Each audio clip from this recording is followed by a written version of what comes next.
Good evening, everybody. Kurt Risch here, and thanks for joining me on the One Shepherd, where we support seekers and believers. So this evening, we are reading Matthew chapter 5, which is the first of 3 chapters that are Jesus' Sermon on the Mount.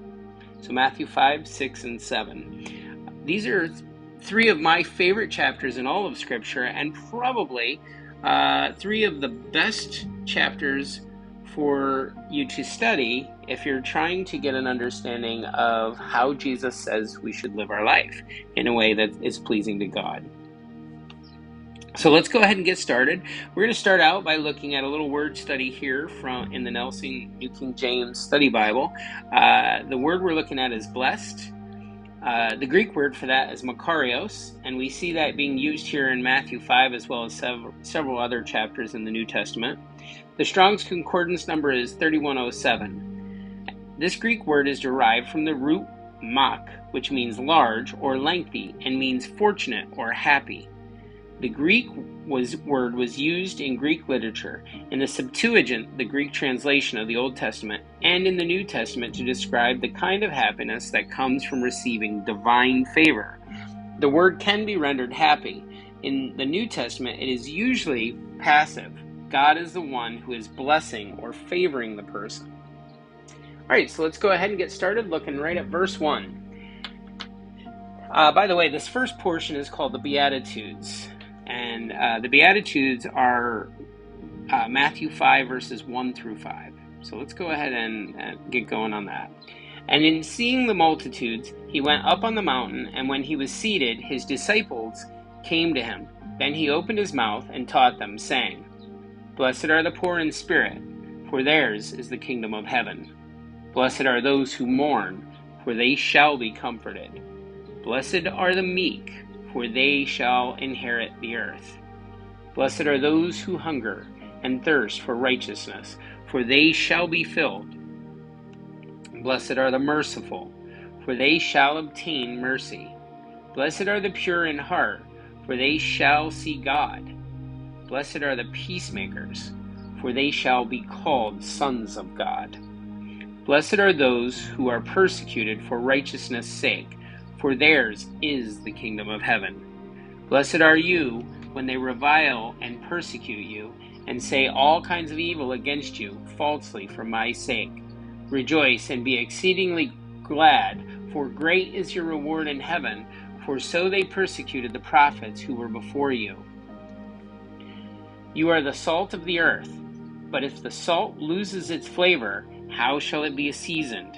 It is then good for nothing but to be thrown out and trampled underfoot by men. You are the light of the world, and a city that is set on a hill cannot be hidden. Nor do they light a lamp and put it under a basket, but on a lampstand, and it gives light to all who are in the house. Let your light shine before men, that they may see your good works and glorify your Father in heaven. Just a quick reminder here, as it says, the light from a city on a hill, let your light shine before men, that they may see your good works and glorify your Father in heaven. Jesus is calling us to live in a way that's pleasing to God, that leads others just by how we live. All right, let's continue. Do not think that I came to destroy the law or the prophets. I did not come to destroy, but to fulfill. For assuredly I say to you, till heaven and earth pass away, one jot or one tittle will by no means pass from the law till all is fulfilled.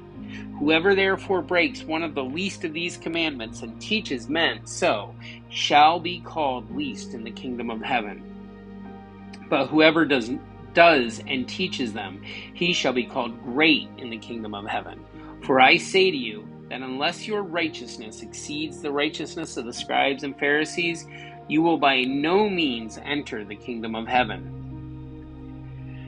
You have heard that it was said to those of old, You shall not murder, and whoever murders will be in danger of the judgment. But I say to you that whoever is angry with his brother without cause shall be in danger of the judgment. And whoever says to his brother, Raka, which is similar to moron, shall be in danger of the council. But whoever says, You fool, shall be in danger of hellfire. Therefore, if you bring your gift to the altar, and there remember that your brother has something against you, leave your gift there before the altar and go your way. Be reconciled to your brother, and then come and offer your gift. Agree with your adversary quickly while you are on the way with him, lest your adversary deliver you to the judge hand you over to the officer, and you be thrown into prison. Assuredly, I say to you, you will by no means get out of there till you have paid the last penny. You have heard that it was said to those of old, you shall not commit adultery. But I say to you that whoever looks at a woman to lust for her has already committed adultery with her in his heart. If your right eye causes you to sin, pluck it out and cast it from you. For it is more profitable for you that one of your members perish than for your whole body to be cast into hell. And if your right hand causes you to sin, cut it off and cast it from you. For it is more profitable for you that one of your members perish than for your whole body to be cast into hell. Furthermore, it has been said, whoever divorces his wife, let him give her a certificate of divorce. But I say to you that whoever divorces his wife for any reason except sexual immorality causes her to commit adultery, and whoever marries a woman who is divorced commits adultery. Again, you have heard it said that those of old, you shall not swear falsely, but shall perform your oaths to the Lord. But I say to you, do not swear at all, neither by heaven, for it is God's throne, nor by the earth, for it is his footstool, nor by Jerusalem, for it is the city of the great King. Nor shall you swear by your head, because you cannot make one hair white or black. But let your yes be yes, and your no be no, for whatever is more than these is from the evil one. I just want to stop there and kind of point out, what Jesus wrapped up with at the end. For whatever is more than these is from the evil one. Jesus is pointing out and correcting some misunderstandings that people had at the time. Does he mean to go out and cut your hand off literally? Well, if you can't control yourself, then I guess the answer would be yes. But the reality is, what Jesus is talking about is that we need to turn from sin. We need to have self-control. And he's more importantly, he's saying here, don't add things and make things more burdensome. He's simplifying it. Let your yes be yes and your no be no. Anything else is of Satan, because when you swear by something and like God's throne and you don't uphold it, that's sin. All right, let's continue here, guys. Picking up on verse 38. You have heard that it was said, an eye for an eye and a tooth for a tooth. But I tell you not to resist an evil person. But whoever slaps you on the right cheek, turn the other to him also. If anyone wants to sue you and take away your tunic, let him have your cloak also. And whoever compels you to go 1 mile, go with him 2. Give to him who asks you, and from him who wants to borrow from you, do not turn away. You have heard that it was said, you shall love your neighbor and hate your enemy. But I say to you, love your enemies, bless those who curse you, do good to those who hate you, and pray for those who spitefully use you and persecute you, that you may be sons of the Father in heaven.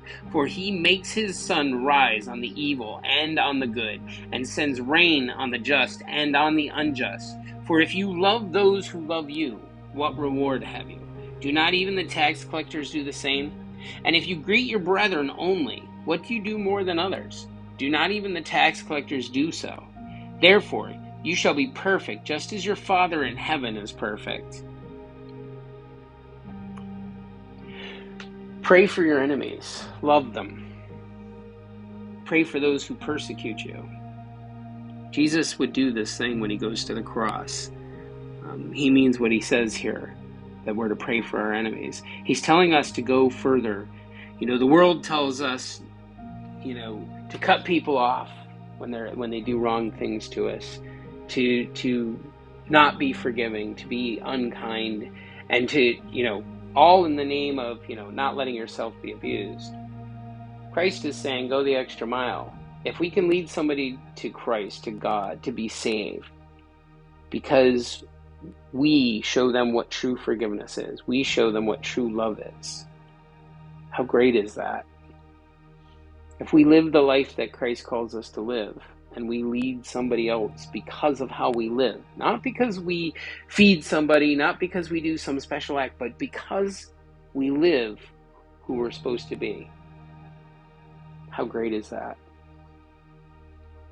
Guys, thanks for listening tonight. Tomorrow morning we'll pick up with our Old Testament reading in Genesis. If you haven't done so already, please like and subscribe. That helps us so more people see it.